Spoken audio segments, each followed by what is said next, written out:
رمضان المبارک گزری جس میں اسلام کی ایک عظیم تاریخ وابستہ ہے۔ 17 رمضان المبارک کو یوم الفرقان کہا جاتا ہے۔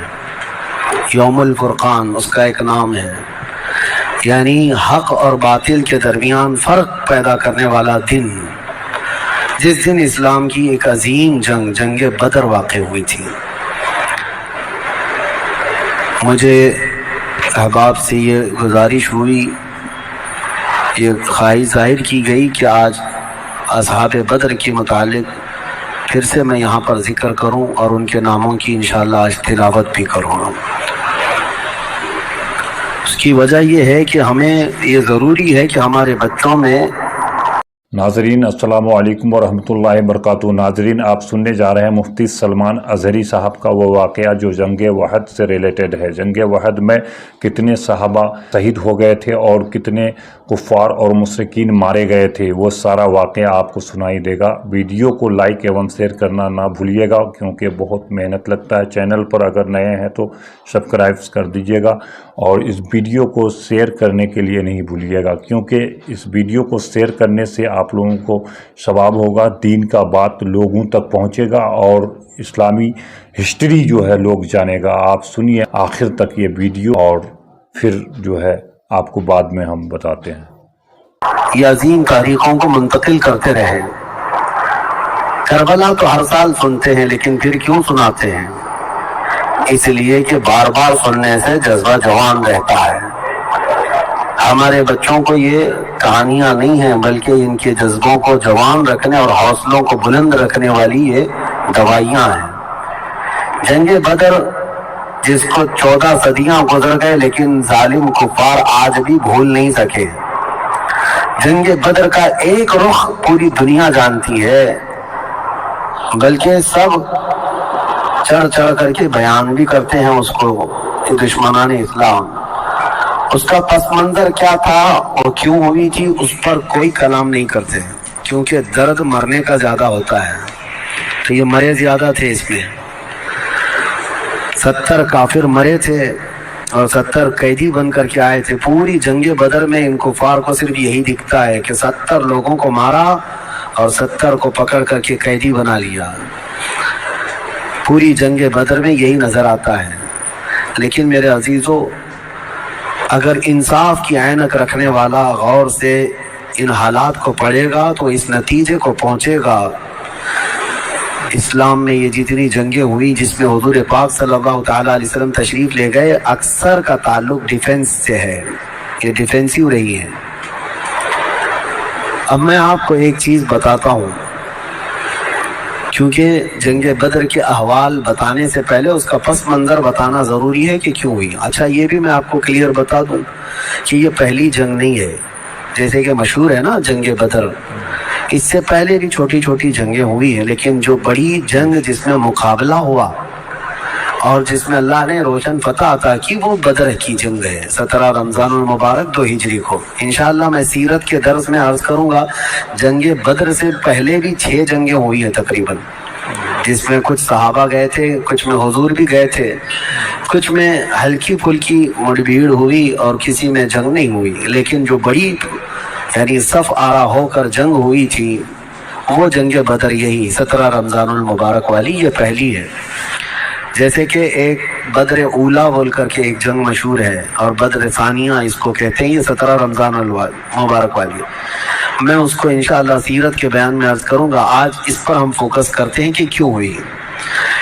13 سال مکہ مکرمہ میں نبی پاک صلی اللہ تعالیٰ علیہ وسلم نے گزارے اعلان نبوت کے بعد۔ ویسے تو 53 سال آپ وہاں رہے، 13 سال اعلان نبوت کے بعد کیا کیا تکلیفیں نہیں اٹھائی، آپ نے سیرت کے درس میں بھی سنا ہوگا۔ اس رسول محترم صلی اللہ تعالیٰ علیہ وسلم کو مارا بھی گیا، پیٹا بھی گیا، ان کے ساتھیوں کو طرح طرح کے عذابات دیے گئے۔ تاریخ آج محفوظ ہے، لیکن ظالموں کو یہ نظر نہیں آتا آتنک کون پھیلایا ہوا تھا۔ یہ کفار تھے، یہ مشرکین تھے، یہ دہشت گرد تھے، مجھے بتاؤ رسول پاک کے غلاموں کو سولی پر لٹکا کر ان کی ناک کاٹنا، ان کے کان کاٹنا، ان کے ناخنوں کو پکڑ سے کھینچنا، کیا یہ دہشت گردی نہیں ہے؟ حضور پاک صلی اللہ تعالیٰ علیہ وسلم کے چہیتے صحابی حضرت عمار بن یاسر کو انہوں نے آگ میں جلایا تھا۔ حضرت بلال حبشی کو تو روزانہ رسی پیر میں ڈال کر کھینچا جاتا تھا۔ حضرت عامر بن فہیرہ، حضرت ابو فقیہہ، حضرت خباب ابن الارت، حضرت خبیب ابن عدی، حضرت سیدہ سمیہ، ان کو تو گھوڑے کے پیروں میں باندھ کر کے شہید کر دیا گیا تھا۔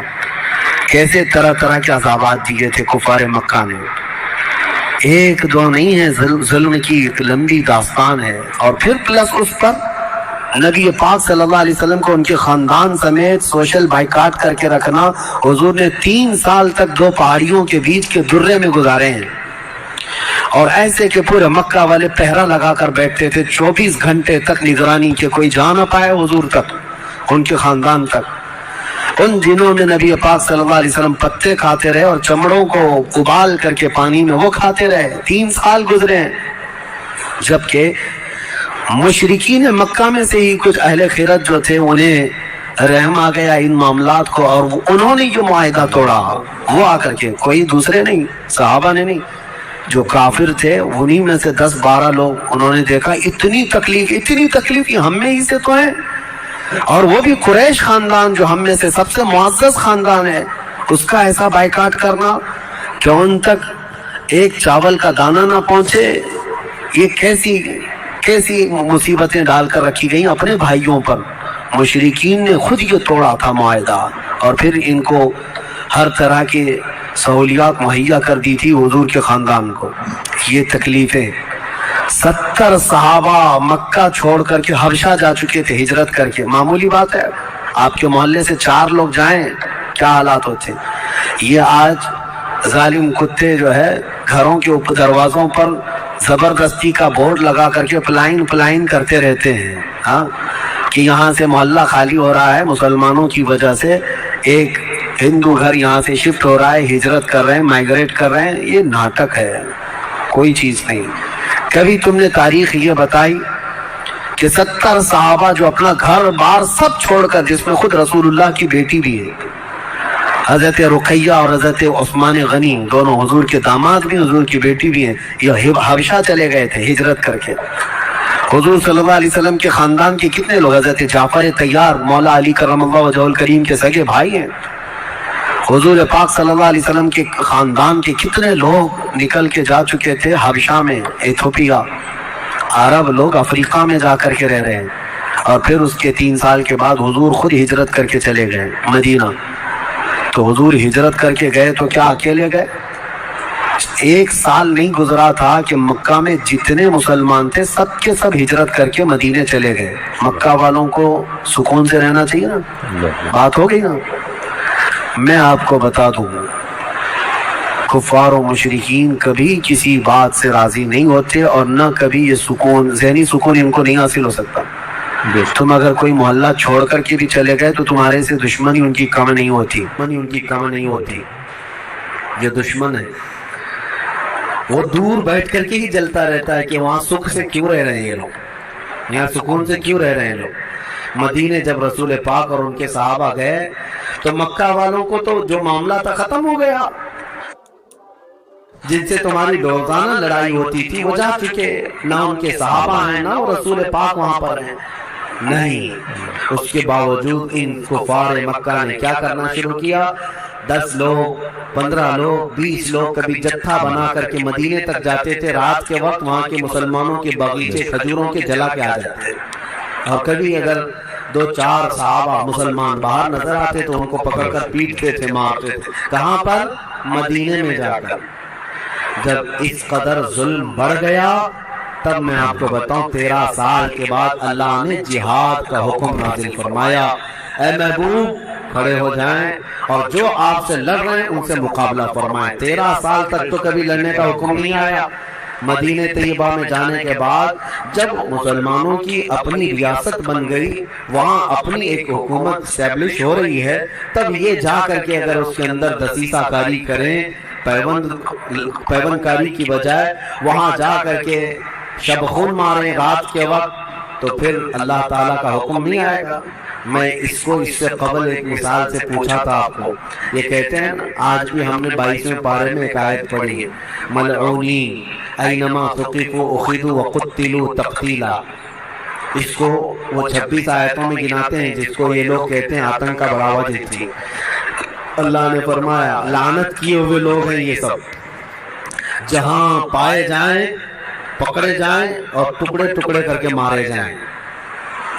یہ آیت ہے. اور یہ کہتے ہیں کہ یہ دیکھو آتنک کو بڑھاوا دیتی, یہی دیکھ کر کے مسلمان کاٹتے ہیں سب کو. میرے عزیزو, آیت جو نازل ہوئی کب ہوئی؟ یہی میں نے آپ کو یہی مثال اس سے قبل بتائی تھی. ہمارا دیش, ہمارا ملک امن و امان کے ساتھ رہ رہا ہے. 4 لوگ بھی اگر دشمن ملک کے ہمارے ملک میں داخل ہو جائیں تو ہائی اتھارٹی کیا حکم دے گی؟ سپریم کورٹ ہو یا وزارت داخلہ, ہوم منسٹری ہو یا کوئی بھی ڈپارٹمنٹ کے لوگ کیا حکم دیں گے؟ یہ 4 دشمن جہاں پائے جائیں ان کو پکڑو اور مار دو. پولیس کو تو آن دا اسپاٹ شوٹ کرنے کا حکم ہوگا, انکاؤنٹر کر دیں ان کا. کیوں؟ ہمارے ملک کا نقصان کر سکتے ہیں. یہی بات تھی مدینے میں جا کر کے جب مکہ کے کفار نقصان کر رہے تھے, صحابہ کو مار رہے تھے, حکم آیا کہ اب ان کے ساتھ نرمی نہیں, اب ان کے ساتھ لڑو اور اپنی جان کی حفاظت کرو. آج ہر ملک اتنا ڈیفنس کا اختیار رکھتا ضرور ہے. جاؤ گھس کر کے دکھاؤ کسی ملک میں, بغیر ویزے کے جائیں گے تو پکڑ کر کے مار ڈالیں گے. بارڈر کراس کرو تو شوٹ کر دیں گے, جبکہ چوری کرنے کی نیت نہ ہو تب بھی. لیکن اسلام جو مارنے آ رہے تھے ان کو مارنے کا حکم دیا. اب سنو بدر کیوں ہوئی تھی. مسئلہ یہ تھا, دوسری ہجری تھی, مکہ مکرمہ میں قافلہ تجارت کا قافلہ ملک شام جا رہا تھا. اچھا, شام کا جو لوکیشن ہے وہ مدینے کے پاس سے ہو کر گزرتا ہے. راستہ ایک شاہراہ ہے, یعنی جس کو کہتے ہیں ہائی وے, سب سے بڑا انٹرنیشنل ہائی وے اس زمانے کا, وہ مدینے کے پاس سے گزرتا تھا. تو ملک شام تجارت کے لیے جو جانے والے ہوتے تھے مکہ سے, وہ اسی راستے سے جاتے, مدینے کے پاس سے قریب سے گزرتا. قریب کا مطلب بہت قریب بھی نہیں. تو نبی پاک صلی اللہ علیہ وسلم نے فرمایا جب تک ہمارا مکہ والوں سے امن کا ایگریمنٹ نہ ہو جائے, معاہدہ نہ ہو جائے, ہم ان کا ہر راستہ بھی روکیں گے, ہم ان کا راستہ بھی روکیں گے. ہوتا ہے یا نہیں؟ اگر آپ کا کسی دوسرے سے جھگڑا ہو جائے تو آپ آس پاس کے راستے بھی بلاک کر دیں گے کہ دشمن ادھر کے راستوں کو بھی استعمال نہ کرے. یہی معاملہ تھا. آج جو ہے دنیا کو میں بتاؤں, یہ راستہ روکنے والی بات کو بھی میں بتاتا ہوں. کہتے ہیں کہ مکہ والے تجارت کے لیے ملک شام جا رہے تھے تو ان کا راستہ روکنے کا کیا حق تھا؟ مدینے والوں کو کیا حق تھا؟ آج مجھے بتاؤ, جس ملک سے تمہاری دشمنی ہو جائے کیا وہ اپنا فلائی زون تمہیں یوز کرنے دے گا؟ تمہارا پلین بھی اڑ کے جا سکے گا اس ملک کے اوپر سے؟ سعودی نے تو ابھی بین کر رکھا تھا قطر کو, اس کا نہ پلین اترتا نہ ہی ہوائی اسپیس استعمال کر سکتا تھا. قطر جو ہے کوئی چیز استعمال نہیں کر سکتا. ان کی آپسی دشمنی میں جب یہ راستے بند کر سکتے ہیں, آپسی دشمنی تھی, کون سی اسلام اور کفر کی دشمنی. اسی طرح سے ایران پر جو پابندیاں ہیں, ایران کا ایک جہاز جس سے اس کے سفارتی تعلقات نہیں, کیا وہ اسرائیل کے اوپر سے اڑ سکتا ہے؟ نہیں اڑ سکتا. راستے تو آج بھی ان لوگوں نے بند کر رکھے, ایک دوسرے کی تجارت کے, ٹریڈنگ پابندیاں آج بھی چلتی ہیں. 1400 سال پہلے جب نبی پاک صلی اللہ علیہ وسلم نے صرف ان کا راستہ روکنے کی بات کی تو آج یہ پوری دنیا کے جو ماڈرن اپنے آپ کو کہتے ہیں اور بہت زیادہ ویل ایجوکیٹڈ سمجھتے ہیں, ان کے پیٹ میں درد ہونے لگتا ہے کہ یہ کیسا راستہ روکنے والا کیا سسٹم تھا. راستہ روکنے والا وہی سسٹم تھا جو آج تمہارا باپ روکتا ہے امریکہ. جس طرح سے لوگوں کے اوپر تجارت کی پابندیاں لگاتا ہے, جس طرح سے ہائی ڈیوٹی کسٹم لگا کر کے لوگوں کی اکنامک کو گراتا ہے, یہ تو وہی سسٹم ہے نا. لیکن نبی پاک صلی اللہ علیہ وسلم نے ایسا نہیں کیا تھا. صحابہ کرام کو مدینے سے کہا کہ دیکھو اگر ان کا قافلہ تجارت کا شام جا رہا ہے تو ہم جائیں گے, راستہ روکیں گے.